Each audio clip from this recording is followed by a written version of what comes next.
Hello，大家好，又到咗新手學呢個頻道嘅時間啦。最近喺社交平台睇到好多師兄師姐都返國內考電單車啊。究竟喺國內考電單車係咪真係咁容易？考完國內嘅電單車牌係咪真係可以轉返做香港電單車牌？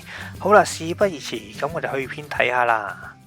大家請支持五部曲訂閱、撳 like、睇廣告、Facebook、Instagram、Twitter share，仲記得留翻個靚言啊！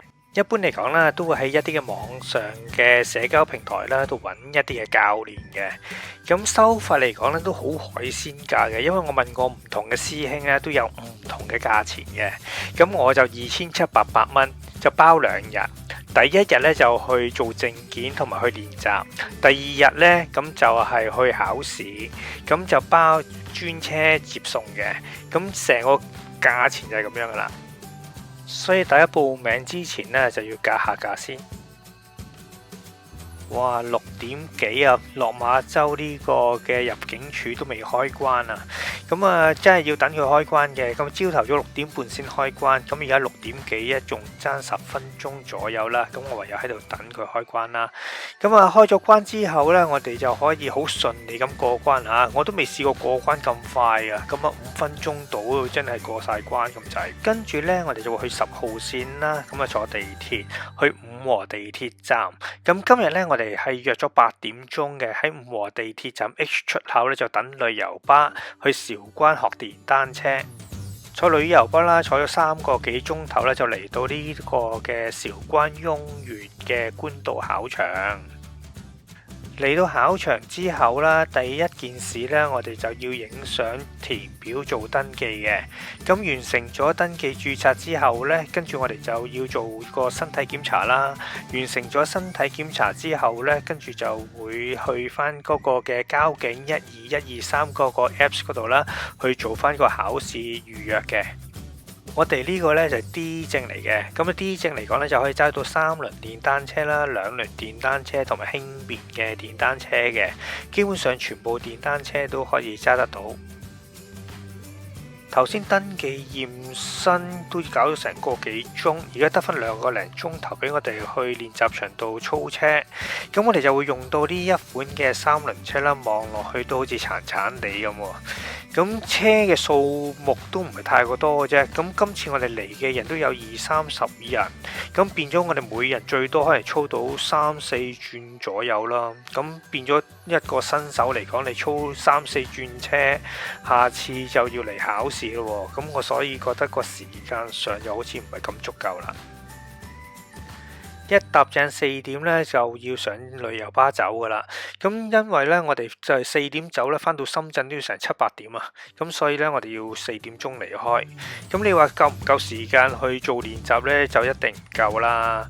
咁同埋翻到屋企咧，亦都要温書嘅，咁一定要温呢啲嘅筆試嘅內容，因為咧國內嘅筆試咧咁合格嘅分數係90分㗎，咁你唔可以錯多過5條啊，因為佢考你50條嘅筆試㗎嘛，咁你就唔可以錯多過5條嘅。咁啊，科目1、科目4咁都係各考50條嘅筆試。筆試咧真係唔好睇輕佢，因為有好多香港人咧都肥筆試嘅。咁我哋呢一團咧跟車上嚟考試嘅人咧，咁其實都有好幾個咧都係要重考呢個嘅筆試嘅。咁所以大家如果你真係要考呢個嘅電單車牌嘅時間啦，筆試嘅內容咧就一定要溫熟佢啦。咁佢都有啲題目庫同埋有啲嘅 Apps 俾大家去做練習嘅。咁你每次做練習大約有90%嘅分數咧，咁就都差唔多噶啦，咁其實都冇問題嘅，要有90%嘅分數。好啦，咁啊第2日就嚟到呢個嘅雍園官道考場啦，咁準備就考呢個嘅筆試啦。咁筆試嚟講呢，我哋會考科目1先嘅，考完科目1合格咗之後呢，就會考個科目4。咁其實大家一定要温到好熟先至可以嚟呢度考試啊。咁啊，如果唔係呢，你肥筆試呢就去唔到實習噶。考完筆試之後呢，跟住就可以做呢個嘅科目2嘅實習試啦。咁做呢個實習試就模擬翻考試嘅內容啦。咁考試呢側邊又會有一個嘅屏幕嘅，俾大家做一個嘅面容識別啦。咁所以而家模擬翻上車嘅時間做個面容識別先。做完個面容識別之後呢，就可以上呢架嘅3輪車啦。咁呢架嘅3輪車上車之後呢，就會檢查翻啲機件啦，睇下有冇問題啦。冇問題嘅時間就鬆手掣，跟住然之後就撳極力子，咁就腳掣就入一波，入咗一波之後呢，跟住就慢慢俾油，跟住令到部車向前行。科目2第一個嘅部分呢，咁就係打八字。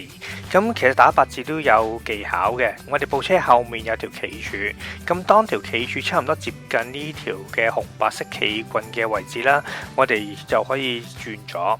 轉咗嘅時間就扭晒左手邊。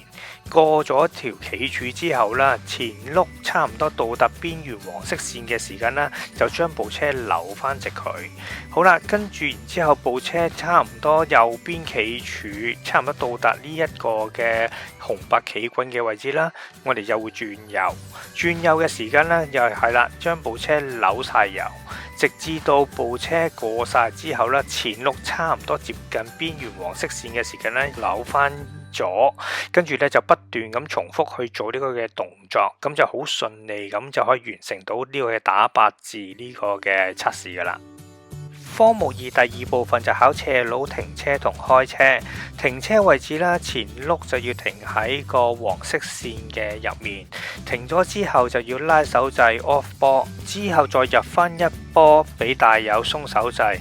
嗱，記住國內嘅考試要求同香港唔同啊，國內係唔可以死火嘅，香港係可以死火噶，所以你一俾大友呢，一彈極力子呢，咁就架車飆住去就得噶啦，總之唔好死火。科目2第3部分呢，就係要上獨木橋嘅，咁我哋要將架3輪車嘅左後轆呢，就上咗個獨木橋先，之後就將個右後轆呢，再上呢個嘅獨木橋，完成咗獨木橋呢個嘅環節之後呢，就完成咗第3部分嘅考試啦。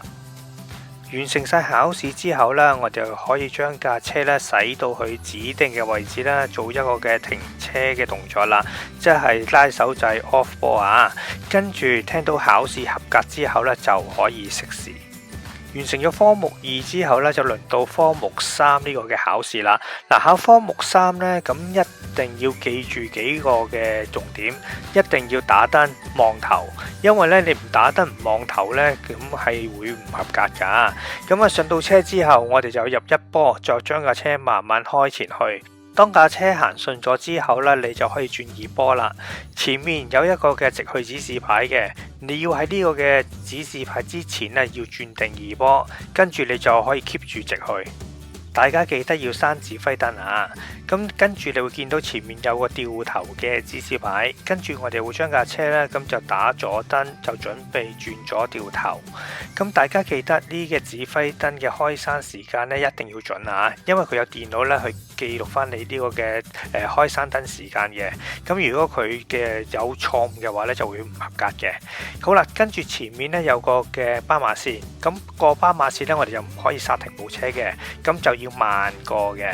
咁如果你剎停咗部車嘅話呢，咁就會唔合格噶啦。咁過咗斑馬線之後呢，跟住我哋就要去一個嘅指定嘅停車位置度做一個嘅停車動作。咁我哋要打燈啦，跟住然之後去到正確嘅停車位置呢，就要拉手掣 off 波，跟住就聽下佢有冇一個嘅語音話你考試合格。如果有嘅話，就可以熄匙，咁就考試完成噶啦。完成晒考試，你可以喺交警12123呢個嘅 Apps 嗰度啦，跟住就可以睇翻個考試成績噶啦。考試合格呢，你交齊晒文件之後呢，咁大約等半個鐘左右呢，就可以攞到張實體證。咁有朋友就問啦，咁究竟可唔可以轉翻做香港車牌噶？